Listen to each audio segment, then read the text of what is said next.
ಸ್ವಂತ ಕಾರಿಗೆ police board ಹಾಕ್ಕೊಂಡು ಪ್ರವಾಸ ಮಾಡಿದ್ದಾನೆ ಪೊಲೀಸಪ್ಪ.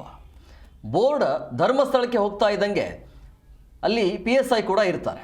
ಅಂದರೆ ಈ ಪೊಲೀಸ್ ಫ್ಯಾಮಿಲಿ ಏನಿದೆಯಲ್ಲ ಆ ಫ್ಯಾಮಿಲಿ ಜೊತೆಗೆ ಹೋಗಿರ್ತಾನೆ. ಬಟ್ ಅದು ವೈಯಕ್ತಿಕ ಕಾರು. ಕೊಟ್ಟಿಗೆಹಾರ ಚೆಕ್ ಪೋಸ್ಟಲ್ಲಿ PSI ದಂಡ ಹಾಕಿರುವಂಥ ಘಟನೆ ಇದು. ಚಿಕ್ಕಮಗಳೂರು ಮೂಡಿಗೆರೆ ತಾಲೂಕಿನ ಕೊಟ್ಟಿಗೆಹಾರ ಚೆಕ್ ಪೋಸ್ಟ್ ಬಳಿ ಸಿಕ್ಕಾಕಿಕೊಂಡಿದ್ದಾರೆ. ಪೊಲೀಸ್ ಬೋರ್ಡನ್ನು ತೆಗೆಸಿ ಮುಂದಕ್ಕೆ ಕಳುಹಿಸಿರುವಂಥದ್ದು PSI ರೇಣುಕ.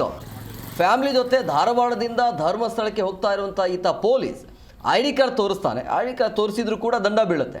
ಯಾಕೆ ದಂಡ ಅಂತ ಹೇಳಿದ್ರೆ, ನೀವು ಬೋರ್ಡ್ ಹಾಕೋಬೇಕು, ನಿಮ್ಮ ವೈಯಕ್ತಿಕ ಕಾರಿಗೆ ಬೋರ್ಡ್ ಬೇಕು ಅಂತ ಹೇಳಿದ್ರೆ ಅನುಮತಿ ಬೇಕಾಗುತ್ತೆ. ಬಟ್ ಈತ ಅನುಮತಿ ಪಡೆದಿಲ್ಲ ಅಂತ ಅನ್ಸುತ್ತೆ.